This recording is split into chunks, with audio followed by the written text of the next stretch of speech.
Warning, the following program contains scenes of extreme stupidity, fashion crimes against humanity, and an elderly couple that may or may not be too spicy for Sunday brunch. Viewer discretion is encouraged, but mostly useless.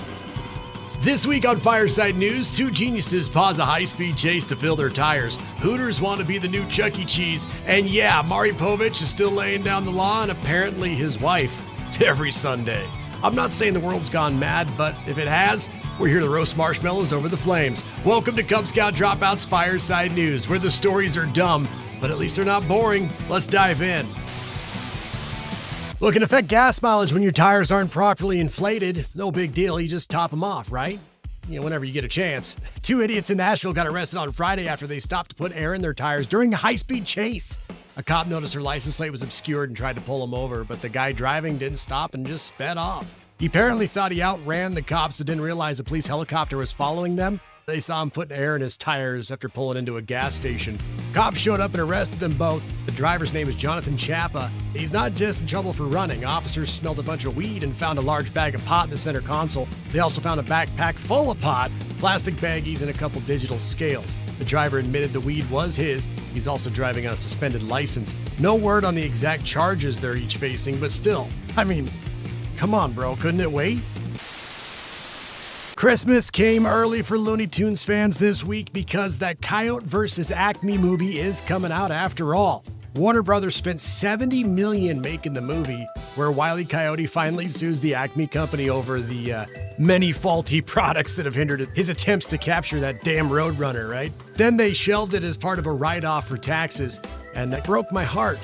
They had a change of heart when they sold it to a company called Ketchup Entertainment, which is going to put it in theaters sometime here soon. No word on exactly when, but yes, the movie will see the light of day. The movie's a mix of animation and live action, so kind of like, Space Jam, right? It also stars Will Forte and John Cena. Man, I can't wait.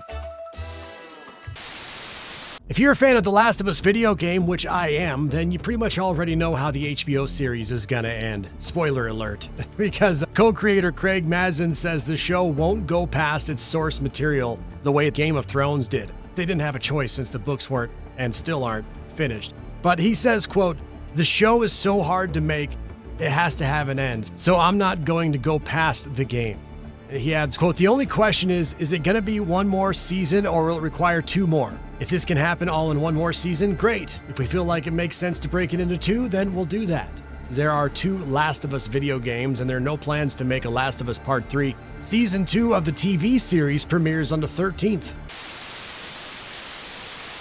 Hey, I got great news for zoned out men. When your wife says you don't listen, here's your excuse. A new study found men literally can't hear as well as women, and there's nothing you can do about it. Scientists tested people's hearing in different countries around the world and found it's true everywhere. The average woman has a 2 decibel advantage and up to 6 decibels with some frequencies. That's not a lot, but it's significant enough to make a difference. I think it might just come down to hormones or how ears develop in the womb. Women's brains are better at processing sound too. So when it comes to hearing, men might have worse ears and inferior brains. The study also found that regardless of gender, we all tend to hear out of the right ear a little better than our left. They're not sure why. This would explain my mother's superpowers growing up, how she could hear through walls and even down the street. GQ says grandpa shoes are in fashion now. They just did a big write-up on New Balance's latest offering called Allerdales. It's actually the second article they've done on them. They did one in a brown version a few weeks ago, and they did another one about their white version. They described the look as downright orthopedic. And there's nothing special about these shoes. They're pebbled leather with normal laces and a New Balance logo on the side, but they somehow cost $250. A writer for GQ declared that the brand has, quote, sidestepped the dad shoe trend and decided to bring the granddad shoes trend into the mainstream. He says the granddad shoes moment is only just arriving and might be staying for a while. So there you go. Grandpa sneakers are cool now, according to GQ. Half of us are at least driving buzzed in the morning when we're down in our coffee. A lawyer in Fort Worth, Texas is in the news for claiming you can get a DUI from drinking too much coffee. He posted a video about how DUI and DWI just don't mean booze or illicit drugs. If they impair your ability to drive, legal drugs can also get you in trouble. He specifically mentioned caffeine. He said it's not something that actually happens, but it could. You'd have to have a pretty mean cop to get it done, though. But there are examples of people getting arrested for it. A guy in California got pulled over in 2015 for driving erratically. Caffeine was the only thing in his system, and they charged him with the DUI, but they eventually dropped the charge. They couldn't prove that there was enough caffeine in his system to be intoxicated. Yeah, but could you get a DUI from having too many espressos? I guess so. Well, if you had a son in middle school, how would you feel about them asking to have their birthday party at Chuck E. Cheese or Hooters? If you haven't been to a Hooters in years, you're not alone. They've been struggling to stay afloat. According to reports, they're about $300 million in debt, and last year they closed about 40 locations in the U.S. Now they're trying to attract more business by making a pivot to being more family-friendly. They're calling it re-Hooterization, and it's more like a de-Hooterization if you ask me. You may not realize this, but Hooters and their offshoot Hoots Wings have been increasingly family-friendly over the past decade. They've had a lot of solid kids menu items, and now they're going all in. Ownership says it's depressing to them that women would not want their families going to Hooters, even dads alone. They didn't say what exactly they'd be changing to make it more PG or when, but it's safe to say the skimpy outfits and bikini nights are going to be phased out. Yeah, we're looking to refresh their menu with fresher ingredients too, adding a couple more salads. There are currently about 250 locations in the U.S. All right, gather around, boys and girls, for some news that doesn't suck today. An 81-year-old waitress in Pittsburgh can finally retire thanks to a video posted by a random customer last week. Tammy Cosner took her young son to an Eden Park for lunch last Thursday and heard the waitress tell someone she couldn't afford to retire. Tammy posted a clip and said, "Hey, if I can make any video go viral, I hope it's this one." Then she ended with, "Okay, TikTok, do your thing." And guess what? People delivered. She shared a GoFundMe link, and last I checked, people had donated well over $300,000. She called the waitress to tell her they hit $100,000 in one single day. A 61-year-old guy named Ed Romer was out walking his dog in upstate New York last Thursday when he saw a 7-year-old boy fall in the river, freezing cold outside, and the kid couldn't swim. So he called 911, then tried to pull the kid out, but couldn't reach him. A cop eventually got there, and they worked together. Ed held his legs while the officer reached down to grab the kid. He got checked out of the hospital, but he's okay. And finally, a guy in England found an old lottery ticket in his car that hit for $1.3 million. It was so crumpled it wouldn't scan. You could still see the numbers. He told lottery officials he didn't even have his car locked. So there you have it. Some news that doesn't suck.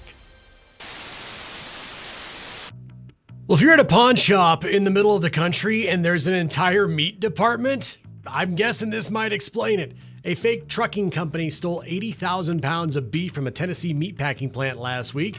And if that sounds like a lot, it is. The authorities say it was worth about, $350,000. The meat was supposed to go out to customers, but the shipping coordinator subcontracted it with another company called List Trucking Sales, which is not a legit business. And no one checked out the drivers who picked it up. It's unclear what the thieves plan to do with the meat. They still haven't been caught, and the meat hasn't been found. It seems like there's a black market for everything these days, and with the price of meat right now, there's probably a good chance the meat has already been sold off to somebody. I mean, after all, it'd be a pretty elaborate scheme to pull off without having a plan for the meat ahead of time, unless they're planning on throwing a big old barbecue. In that case, I better get an invite to the cookout. Some people go to great lengths to appear younger than they are, but they're still missing one big tell. That's their email address. According to a report, Gen Z professionals are using email to guess a coworker's age. Not the body of the message, not even the decision to use email in the first place, the actual address, assuming it's a personal account. One young person says that if someone has a Gmail handle that's just their name, no additional letters or numbers, they probably claimed the address pretty early on, meaning that they're likely over the hill a bit, but not too old. There's also real old schoolers who finally caved at some point over the past few years and got an email account. And they're in the same boat as the younger workers, except instead of Gmail, their domains like earthlink.net or their cable company, which they still have. The John Wick spin-off Ballerina hits theaters in June, but that's not the end of the franchise. Not even close. No, there's a bunch more stuff in the works, including John Wick 5. I'm excited. And yeah, Keanu Reeves is back, even though, spoiler alert, he supposedly died at the end of John Wick 4. He's also in Ballerina. In addition to Chapter 5, there'll also be an animated prequel of the film and a spin-off movie featuring Kane, the blind assassin played by Donnie Yen. in Chapter 4. But yes, indeed, there is a John Wick 5 and a bunch of other fun John Wick stuff in the works right now. But despite all those paternity shows that he did, Mari Povich is never revealed as the father, but there's someone in his life who still calls him daddy. Her name's Connie Chung. On Sundays anyway. Mari just launched his podcast. It's called On Par with Mari Povich, and he was joined by his wife, Connie. She asked him when he feels the sexiest, and he replied, quote, "I feel sexiest on Sundays." They both chuckled, and yeah, Connie joked, "Never on Sunday." And Mari replied, quote, "Not in our house." But his tone of voice said they do indeed grind it out on Sundays. I mean, Mari said it's always been that he doesn't make any other plans for Sunday because that's his day with Connie. And Connie declined to elaborate any further on it. But Mari and Connie have been married since 1984. He's 86, she's 78, and they're still grinding it out on a Sunday. Oh, hey, you're still watching. Well, clearly you're one of the smart ones, or just very, very bored. Either way, welcome. Go ahead, click on another video. Your brain's already here. You might as well let it finish the ride, right? And if you like the news served weird, weekly, and slightly unhinged, smash that subscribe button. We'll keep the fire going. It's Cub Scout Dropout. Stay curious, stay weird, and definitely stay out of trouble. Or don't. We need more content.